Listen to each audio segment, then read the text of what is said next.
On the day my sister married into one of the most influential families in Charleston, I should have been nothing more than a quiet face in the crowd. But as the string quartet played and the chandeliers poured light over silk and crystal, my phone buzzed. "Don't turn around. The cameras are on you." My heart didn't race, it sank. I turned just enough to see her, my sister, watching me like a cat watches a trapped bird. Then a man I had never met took my arm, guiding me through the maze of tables and lenses. In the hush between our steps, he said they had been preparing a video to destroy me, and the worst part was not the betrayal, it was realizing how long they had been waiting for, the moment I would finally fall. The envelope was thin and cream-colored, the kind you find in boutique stationery shops that smell faintly of lavender and dust. It showed up in my mailbox on a Wednesday afternoon, wedged between a credit card offer and a flyer for a lawn care service. The Charleston humidity had curled its edges, leaving a faint ripple along the border. When I slid it open, a single embossed card slipped into my hand. The gold script was flawless, except for the one thing I could not ignore. My name was spelled wrong. Not the casual slip of a missing letter, but a complete reimagining of who I was. It sat there like a quiet insult, daring me to pretend it was nothing. 2 weeks later, I was seated at the far end of a long mahogany table in my parents' dining room. The chandelier above cast a warm glow that somehow made the silverware glint a little too sharply, like a warning. My mother Eleanor sat at the head like a queen at court, her posture flawless, her voice carrying just enough to make sure everyone heard. She wore her pearl set, the one she reserved for moments when she wanted to remind people who she was. My father Richard was beside her, his posture stiff, his hands folded in front of him like he was waiting for a verdict. Victoria, of course, was the centerpiece. Her engagement ring caught the light every time she moved her hand, which she did often. She told a story about how her fiancé Oliver had surprised her with a weekend in Napa. The table laughed at all the right moments. When she glanced my way, it was brief and dismissive, like checking a box. I reached for my water, listening as my mother said how proud she was of Victoria's career as an event planner, and how the guest list for the wedding was practically a who's who of Charleston society. No one asked about my last investigative piece or the podcast episode that had gone viral last month. I could have been a stranger renting a seat at their table. My father broke his silence long enough to ask if I had booked a hotel for the wedding weekend. I told him I had, and that it was near the venue. Eleanor's eyes flicked to Victoria, who smirked and said the family block was full, as if it was the most natural thing in the world. Dinner was served in courses, each one punctuated by another anecdote about Oliver's connections or the vineyard they had chosen for their honeymoon. My fork moved from plate to plate, but I barely tasted a thing. My thoughts wandered to the seating chart. I imagined my name in tiny print, far from the head table, tucked somewhere near the kitchen doors or behind a floral arrangement. At one point, Victoria mentioned the chart out loud, her tone dripping with the kind of false sweetness that makes your skin prickle. She talked about how carefully she had arranged it to make everyone comfortable. The way she said it, and the way Oliver chuckled beside her, told me they already knew exactly where they had placed me. Somewhere out of sight but not out of mind, a prop in the backdrop of their perfect day. When dessert arrived, my mother leaned forward, her pearls clicking softly against each other, and told me she hoped I would be on my best behavior at the wedding. I smiled, a practiced curve of the lips that didn't reach my eyes, and said I wouldn't dream of doing anything else. The conversation drifted back to florists and photographers, but my mind was elsewhere, cataloging every glance, every pause, every subtle cut. I kept my hands folded in my lap and let their voices blend into the background. I thought about the years of holiday dinners where I had been the afterthought, the one who got the end of the table while the real stories, the real conversations happened out of earshot. When we finally pushed back our chairs, the scrape of wood against the polished floor seemed louder than it should have. Outside, the air was thick with the scent of magnolia and salt from the harbor. I lingered on the brick path, letting the night wrap around me. From inside, I could still hear the faint hum of voices, laughter spilling out of open windows. I already knew the role they had assigned me. The girl in the wrong seat, in the wrong dress, with the wrong name. the one they could edit out of photographs without losing the composition. I stood there a long time before walking to my car, feeling the damp air settle on my skin, the weight of their quiet message pressing down. I drove away slowly, the street lamps casting long shadows across the hood, my mind turning over the small humiliations like stones in my hand, each one smooth and cold, waiting for the day I might throw them back. By the time Friday evening came, the city was glowing in that pre-weekend buzz, and the streets around the Harborview Hotel were lined with black SUVs and sleek sedans. I pulled into the valet line, watching a couple in evening wear step out of a silver Jaguar ahead of me. The woman's gown shimmered under the portico lights. Inside the lobby, everything smelled faintly of white lilies and expensive perfume. The rehearsal dinner was set up in the hotel's waterfront ballroom, floor-to-ceiling windows, framing the harbor like a painting. Strings of soft golden light curved across the ceiling, and small round tables were set with crystal and silver that looked too perfect to touch. Waiters in black vests moved in and out like clockwork, balancing trays of champagne flutes. I had barely stepped in before Victoria's voice rose above the chatter. She was standing near the center of the room, a glass of champagne in hand, surrounded by a half-circle of people dressed like a spread from a luxury lifestyle magazine. Her dress was deep emerald, perfectly tailored, her hair swept up to show off diamond drop earrings. Oliver stood close behind her, his hand resting possessively at the small of her back. When her eyes found me, they lit with that bright performative warmth she saved for public moments. She motioned me over and the group parted just enough to let me in. Within 30 seconds, she had me neatly placed in the spotlight. She told them I was a journalist, then quickly added that my work was more of a passion project than a career. A man in a navy suit laughed politely, the kind of laugh that says he has already decided where you fall in the social hierarchy. My face stayed calm, my lips curling in a small smile. I asked him if he had ever tried running a story past 3 lawyers and an editor at the same time, while still hitting deadline. His smile faltered. Victoria tilted her head, letting her champagne swirl slowly in the glass, and said she was always impressed by how I managed to live in that tiny apartment of mine as if it was a badge of humility. A couple of her friends leaned in slightly, their eyes scanning me like they were pricing a piece of furniture. I let the comment hang for a second, then told her that the view from my desk at home was better than any office I had ever seen. The conversation shifted back to Oliver's work in corporate real estate, and I stepped away to the bar. I ordered sparkling water and took in the room from a distance.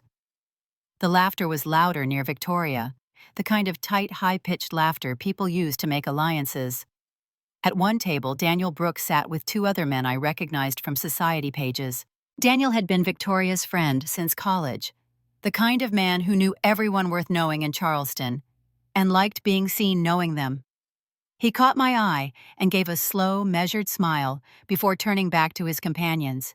It was not unfriendly, but it was the look of someone making a mental note. As the evening moved along, I mingled just enough to avoid standing out. I spoke with a florist about peonies, with an older woman about the hotel's chef. But I kept noticing the photographers. There were more of them than I expected for a rehearsal dinner, and they were not just taking wide group shots. They seemed to be tracking certain moments, positioning themselves in corners and near doorways, lenses shifting quickly when people turned their heads. One young man with a camera lingered on me longer than made sense. When I looked directly at him, he glanced away, then lifted his camera toward another group. The hairs at the back of my neck rose. I told myself it was nothing, that maybe the hotel had hired extra staff for the evening, but the way they moved felt deliberate. Near the end of the night, dessert tables were rolled in heavy with miniature tarts and chocolate truffles. Victoria stood to give a short toast.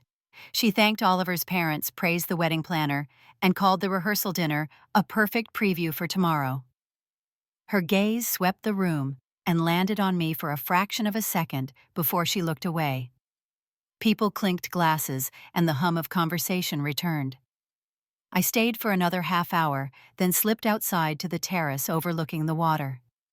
The air was cooler than it had been all week, the scent of salt sharp against the night. Behind me, I could still hear laughter, the pop of champagne corks, the scrape of chairs on polished floors.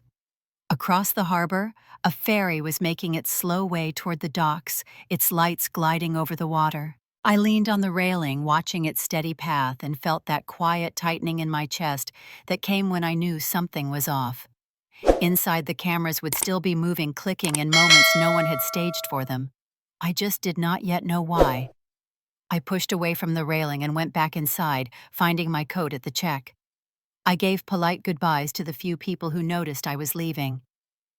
The valet brought my car around, and as I slid into the driver's seat, I caught a glimpse of one of the photographers stepping out into the night air, his camera still slung around his neck, his eyes scanning the lot.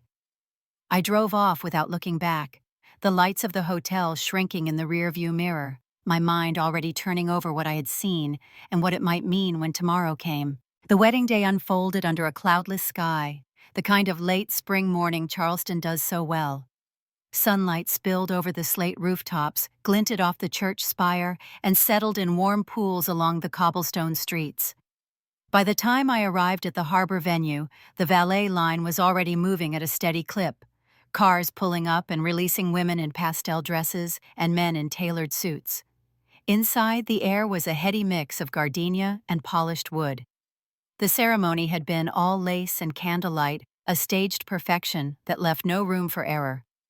Victoria floated down the aisle in a gown that could have been ripped from a bridal magazine cover, her smile calibrated for every camera. Oliver stood waiting at the altar, like the final piece of a curated tableau. I sat in the fourth row, close enough to see the tiny, triumphant tilt of her chin as she took his hand. After the vows and the applause, the crowd spilled into the reception hall. Tall arrangements of white roses and hydrangeas anchored each table, and a string quartet in the corner filled the air with something soft and expensive. I moved through the room slowly, offering polite nods, taking in the way the photographers were already at work. The same ones from the rehearsal dinner lenses, flashing movements deliberate. I had just reached the edge of the dance floor when my phone buzzed in my clutch. The vibration was sharp against the silk lining. I slipped it open, shielding the screen from view. A single message blinked back at me. "Do not turn around. The cameras are on you." For a beat, the music faded in my ears.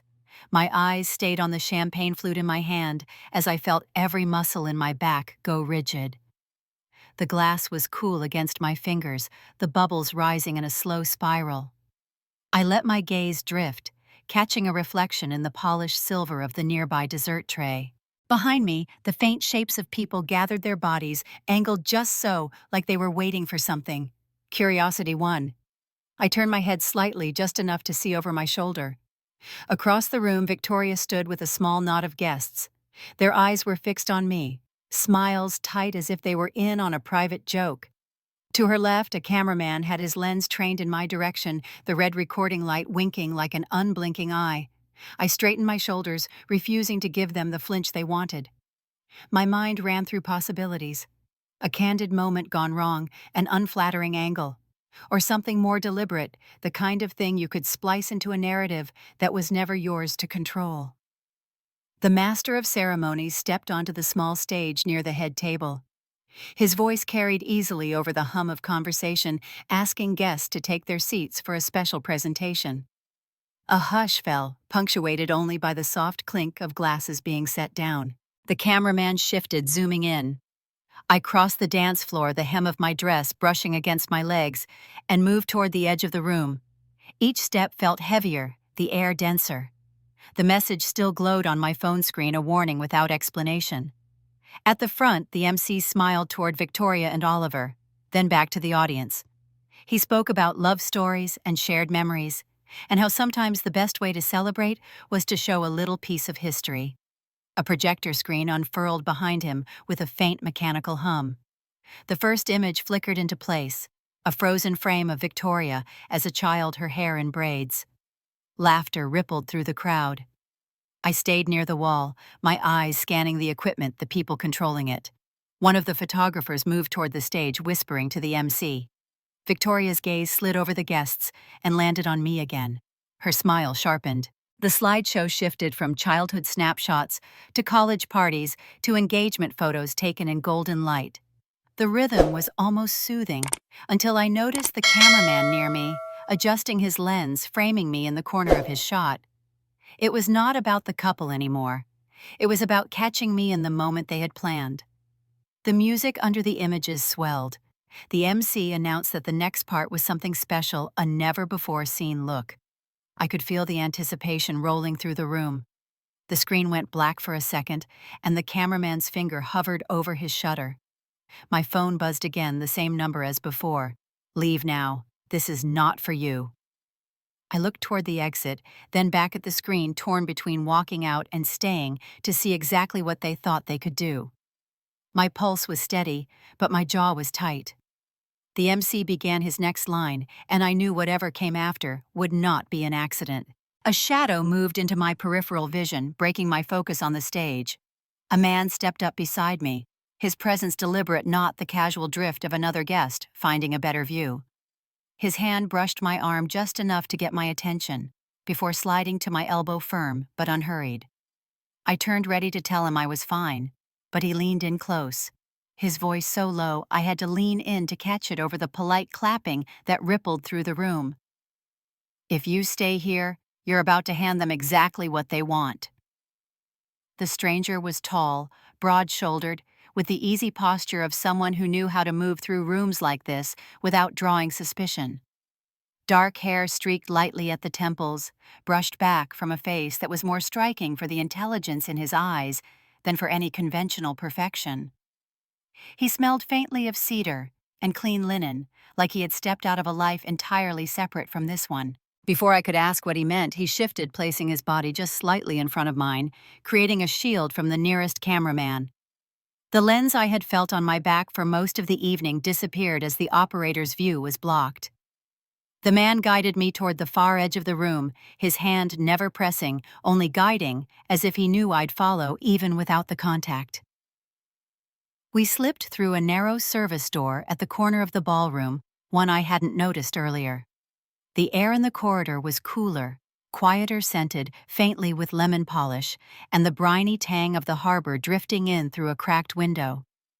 My pulse was still elevated, but my thoughts were catching up to the sudden shift in scenery. He released my arm, but his gaze held me in place. "They're about to run a clip," he said, his voice still low. "It's been cut to make you look like the problem." My instinct was to scoff, to tell him I already knew my family was capable of pettiness, but this was different. His tone didn't carry the edge of gossip. It carried the weight of someone delivering intel. "Why would you know that?" I asked. His mouth twitched, not quite a smile. "Let's say I overheard the planning. You were the centerpiece." I crossed my arms, leaning back against the wall, the wood cool through the thin silk of my dress. "You could be making this up. You could go back in and find out he countered, or you could trust me long enough to walk out of here before they hit play." Something about the way he said "trust me" wasn't a plea. It was a calculated suggestion, as if he'd already factored in my likelihood to comply. From the other side of the door, the MC's voice rose, followed by a polite murmur from the crowd. The sound was muffled, but I could picture the screen flickering to a freeze frame of my face caught mid-expression, ready to be spun into whatever narrative they had prepared. I studied him. "Who are you, Ethan Ward?" The name lodged in my memory. I had seen it in a news piece about an aborted real estate project 2 years ago, something Oliver had been involved in. There had been whispers about disagreements, sudden exits, and money lost. I'd never heard the details. "And why help me, Ethan Ward?" His gaze didn't waver.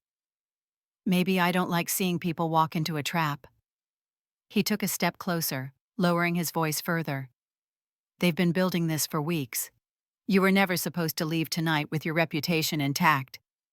A waiter passed through the hallway, balancing a tray of empty champagne flutes. Ethan's posture didn't change, but I noticed his hand flex once at his side, as though resisting the urge to hurry me along. I wanted to press him for more. Name specifics, what exactly was in that clip.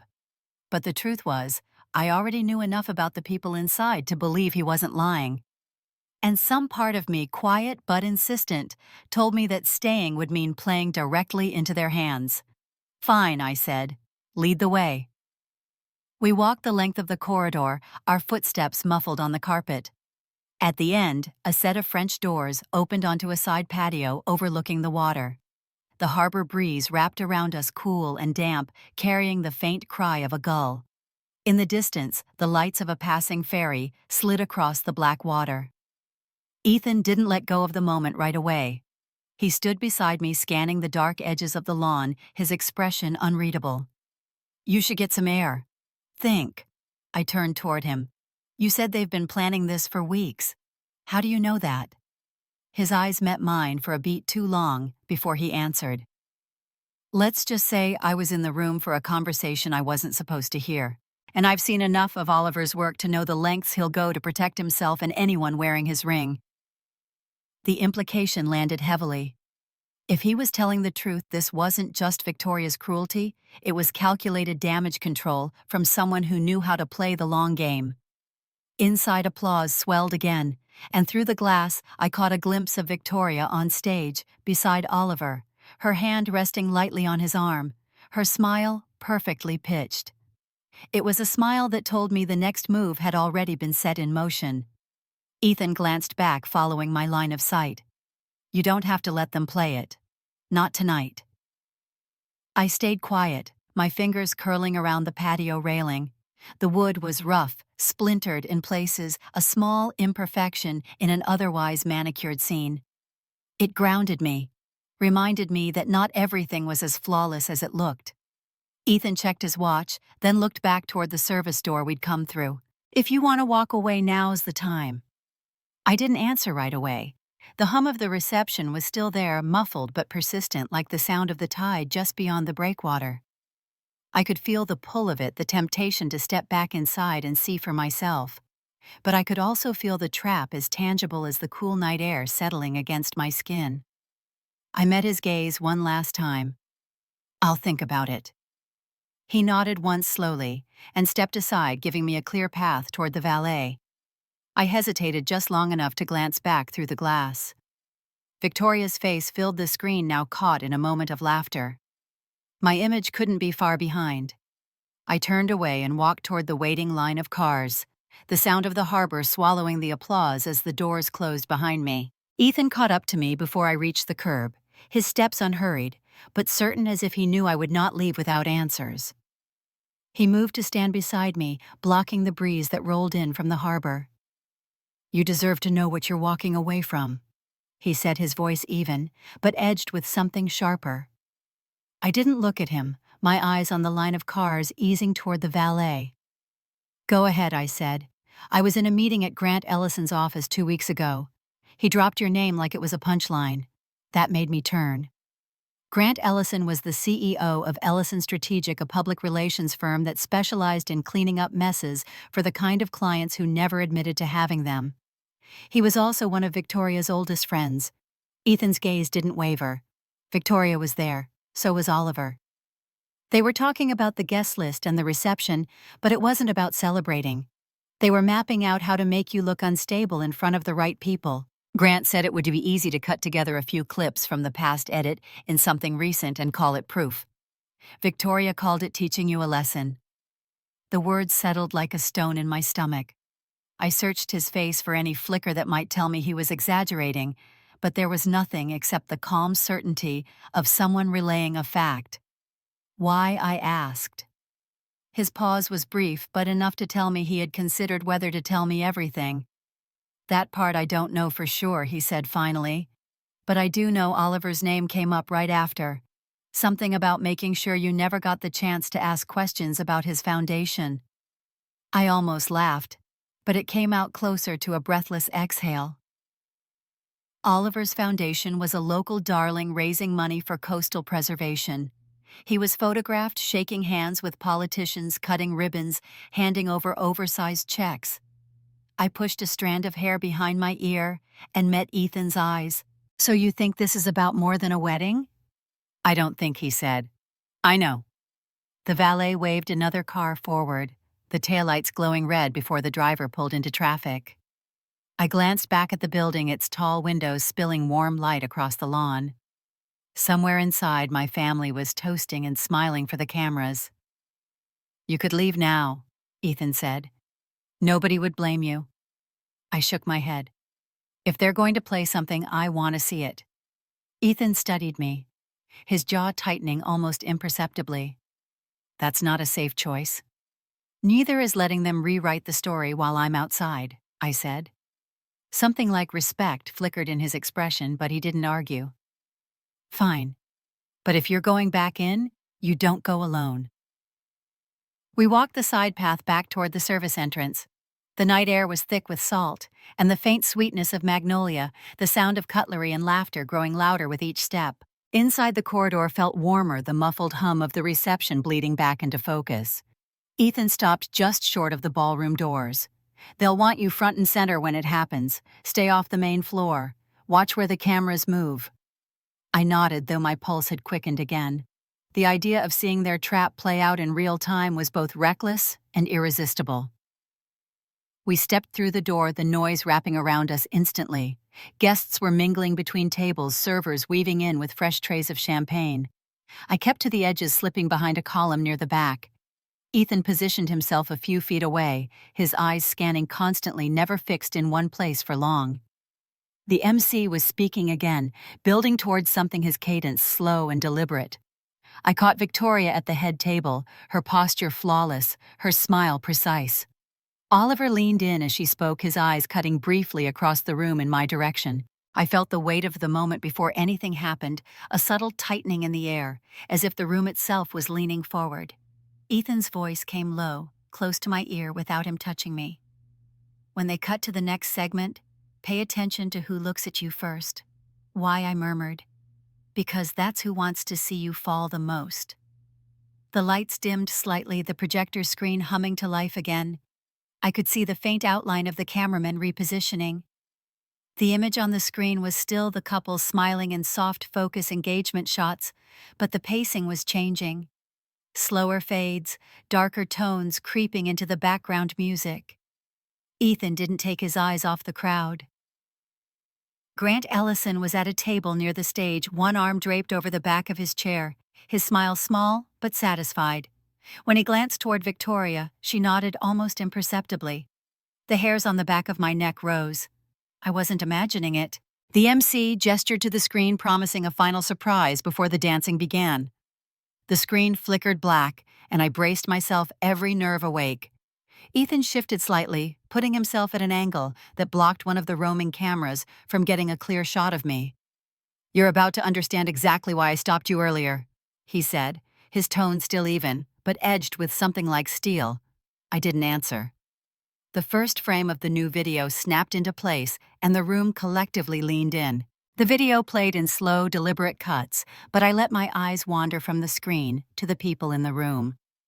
Faces were turned upward, smiling in anticipation, but a few were watching me instead. I kept my posture still, my expression neutral, as if I was another guest lost in the nostalgia.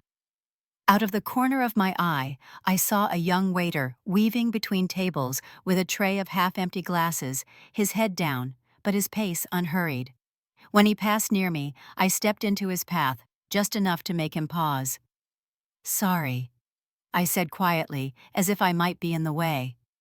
He shook his head quickly, and I caught his name tag. Lucas. I leaned closer, my voice barely above the sound of the video's background music. "You work the rehearsal dinner too, right?" He hesitated, glanced toward the head table, then nodded once. I kept my tone casual. "You were near the back hallway last night, near the catering office. Did you hear them?" His eyes darted toward the door before settling back on me. "Maybe." I slid a folded bill from my clutch, tucking it under the edge of his tray, without breaking eye contact. "This stays between us," I said. Lucas shifted the tray to one hand, then reached into his pocket. He pulled out a slim black voice recorder, no bigger than a lighter. It was wrapped in a napkin.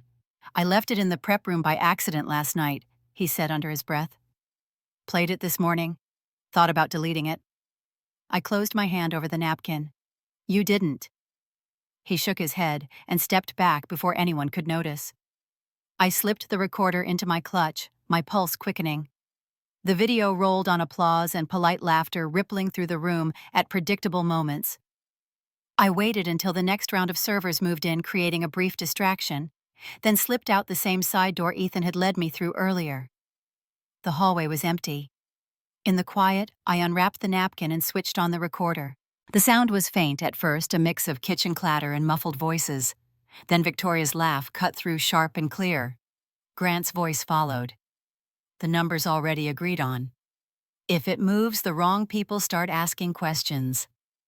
Victoria answered without hesitation. Then keep it where it is. No press, no leaks, no surprises.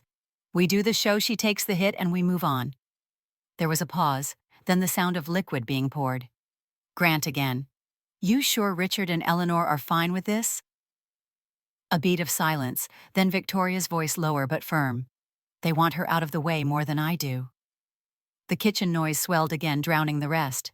I stopped the playback, my thumb pressed hard against the button. The weight in my chest was different now. It wasn't just them. If she was telling the truth, my parents were not passive in this. They were part of it. I wrapped the recorder back in the napkin and slipped it into my clutch. The warmth of the ballroom light bled through the crack under the door, and I could hear the MC thanking everyone for their attention. Chairs scraped against the floor as guests stood. I stayed in the shadowed hallway, watching the door handle, listening to the thrum of conversation rise again. If Ethan was right about Oliver's foundation, and if this recording was even a fraction of the full picture, then I was standing at the edge of something much larger than a family grudge. The applause had faded into the start of music from the band. Glasses clinked, silverware chimed the rhythm of a party picking up again. I took one last steadying breath, smoothed my dress, and reached for the door. The next morning, the air by the river felt cooler than I expected for late summer, carrying the scent of wet stone and roasted coffee from the cafe's open doors. I spotted Ethan already seated at a corner table on the patio, one hand wrapped around a ceramic mug, the other scrolling absently through his phone. He looked up as I approached, standing just enough to pull out the chair across from him. "You made it," he said, his tone lighter than it had been last night, but still edged with something unspoken. "Barely," I admitted, sliding into the chair. "Didn't sleep much." His eyes flicked over my face as if assessing the damage from the evening before. "I figured. That's why I wanted to talk somewhere quieter. Neutral ground."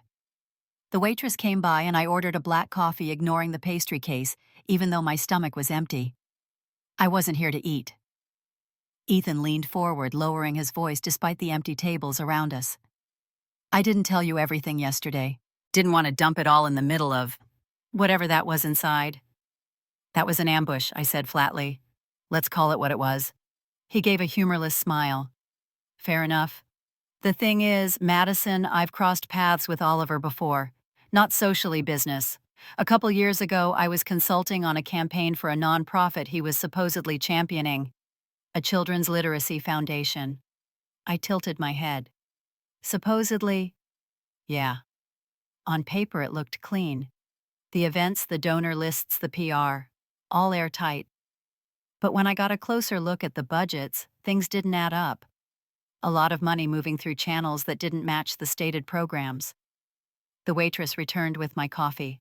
I thanked her, my fingers tightening around the warm cup. "Are you saying the foundation was a front?" "I'm saying there were irregularities. Enough that I backed out before my name could be attached to it." He sipped his drink, eyes steady on mine. "Grant Ellison was involved too. He handled the publicity. And from what I overheard last night, this little lesson they were trying to teach you? I wouldn't be surprised if it's tied to keeping you quiet about something you don't even realize you've stumbled near." I let that sink in, the pieces shifting into a shape I didn't want to recognize. "Why would they think I'd be a threat?" "Because you don't play their game," Ethan said simply. "You don't owe them. That makes you unpredictable. And for people like them, unpredictable means dangerous." I stared out at the river, the sunlight scattering across its surface like shattered glass. "So what now? You want me to walk away before I get caught in it?" "That's what I wanted to tell you last night," he said, leaning back. "It's the smart move, but I can see you're not going to." He was right. My pulse had steadied into something colder than fear. If they think I'm a threat, maybe it's time they're right.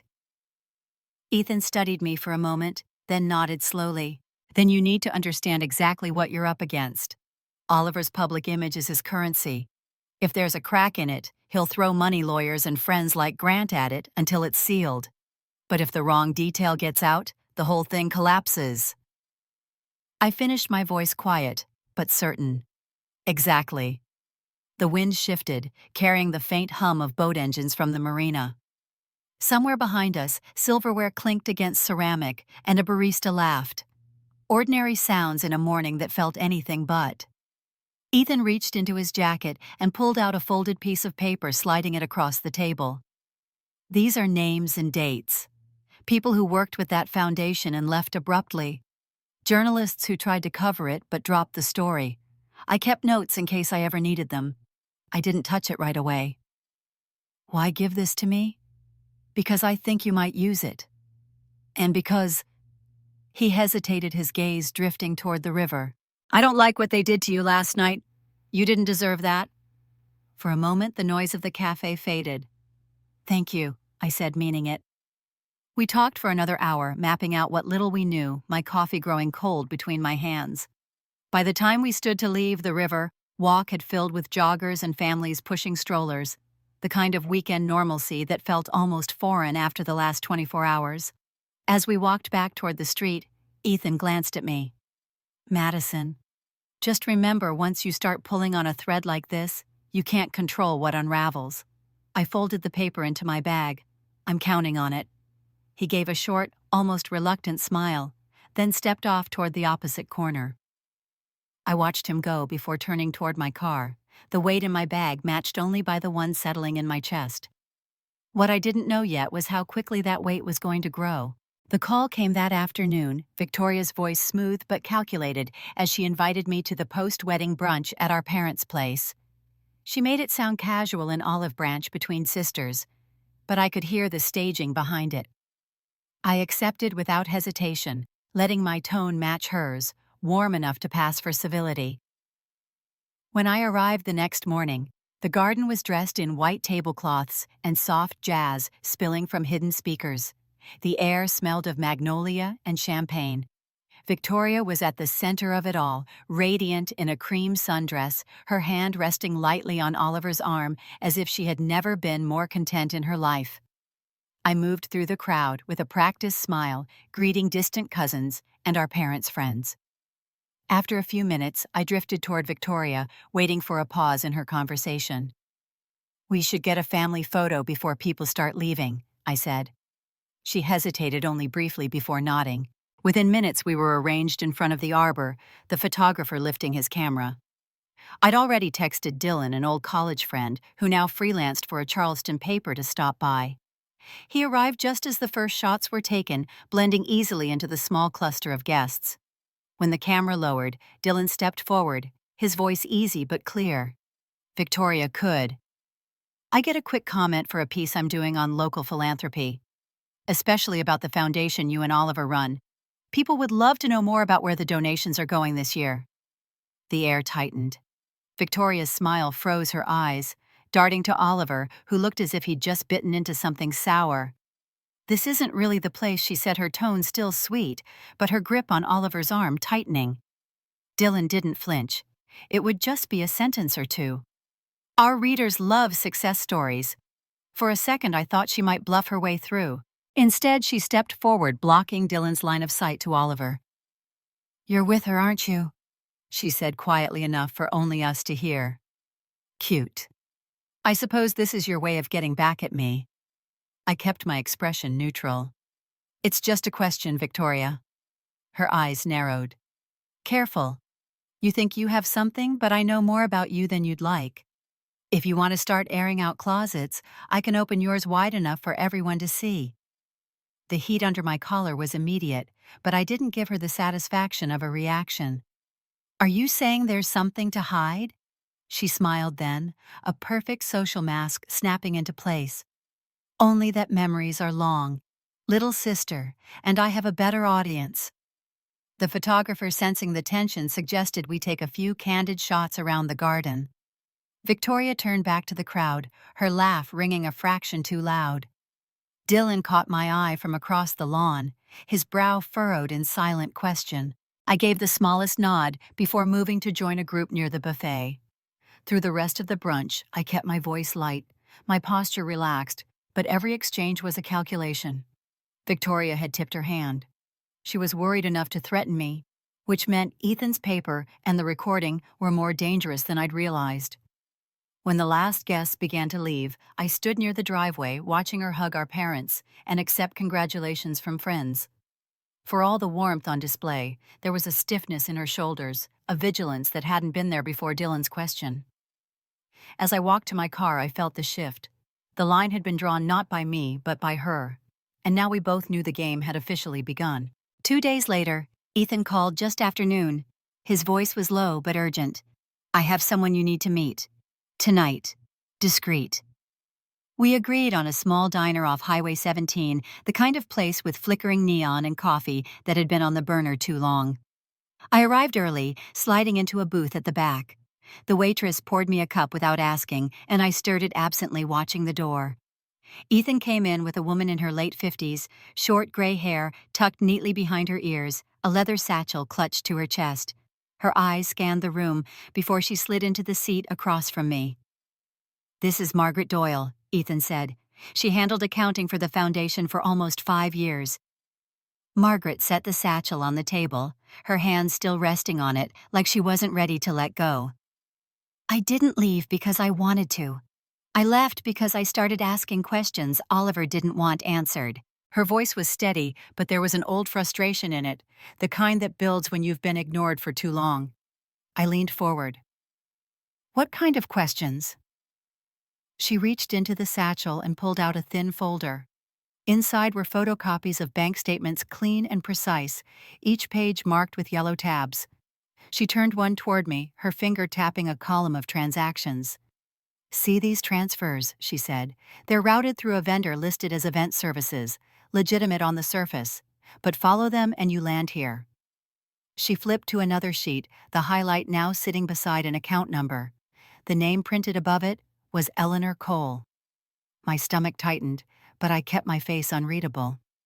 "My mother's account." "Yes," Margaret said.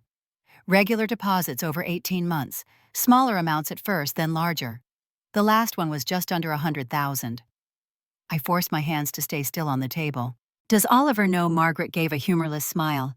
"He authorized them. But Grant handled the paperwork, which means Victoria probably knew too." Ethan was watching me closely, measuring my reaction. "This is what I was trying to tell you. This isn't just their mess.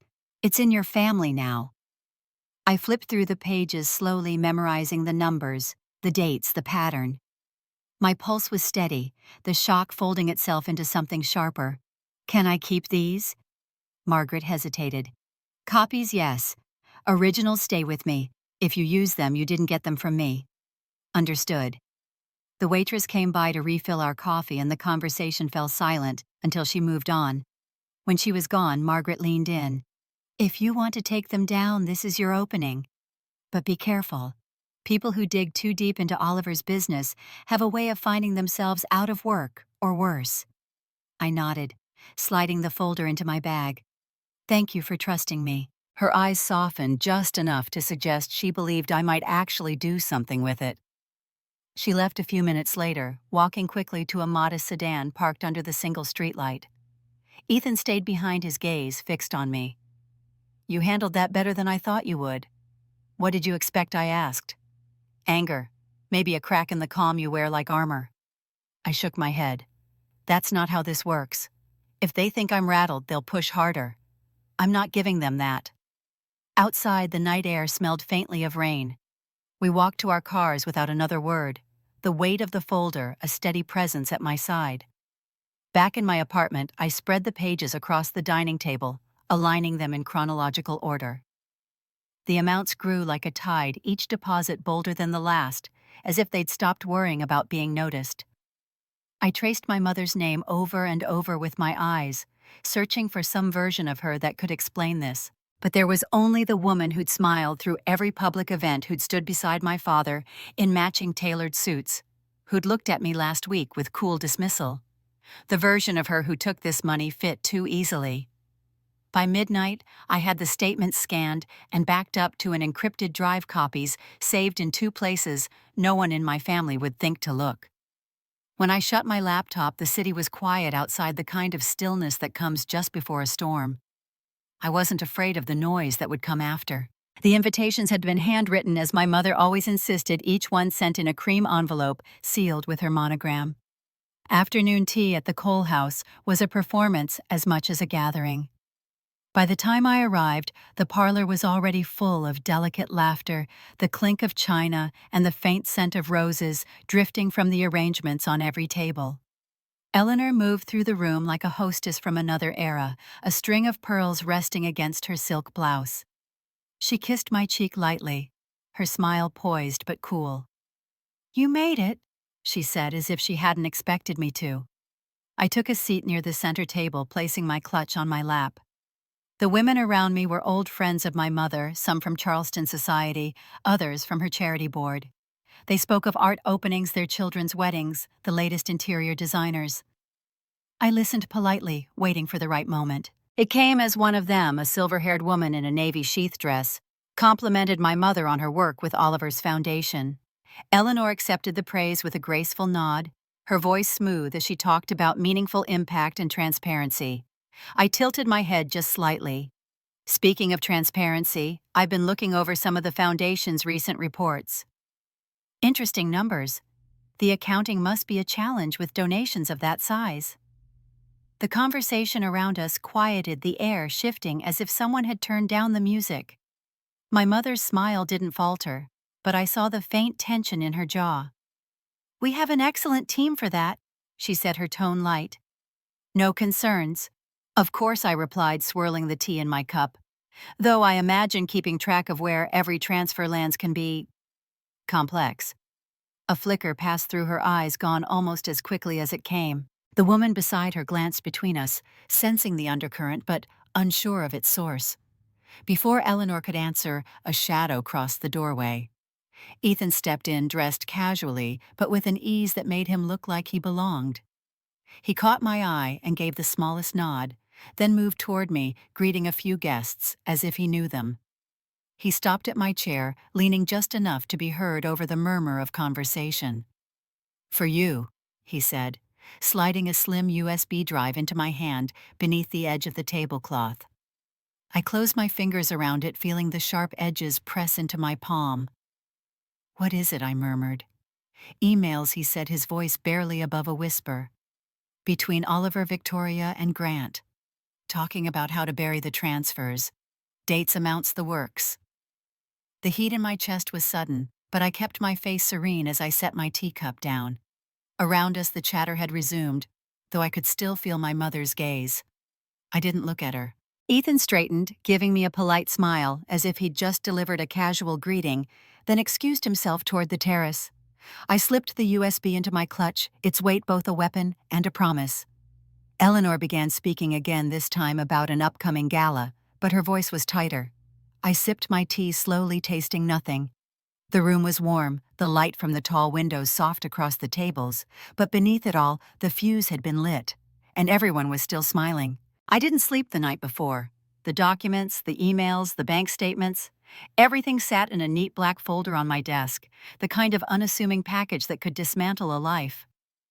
At dawn, I walked it into the downtown office of the State Financial Crimes Bureau. The woman at the front desk didn't know me, but when she read the name of the lead investigator on the sealed envelope, she stood a little straighter. By midday, an identical packet was on its way to the Washington Sentinel, sent through a channel that guaranteed it would land on the right desk unaltered. Within 24 hours, the first headline hit every major news feed: prominent Charleston Foundation under federal investigation for fraud. Oliver's face filled the screen, caught mid-blink in a photo outside a charity gala. Victoria's name came second, followed by Grant Ellison. The words underneath were clinical, but lethal misappropriation of funds, falsified vendor records, personal enrichment. The article included dates, amounts, even excerpts from the very emails Ethan had handed me. 3 days later, the courthouse steps were a stage. Federal agents in dark suits stood at the podium reading prepared statements. I stayed at the edge of the crowd, sunglasses on my back, against the cool stone of a nearby building. The air was thick with camera shutters and shouted questions.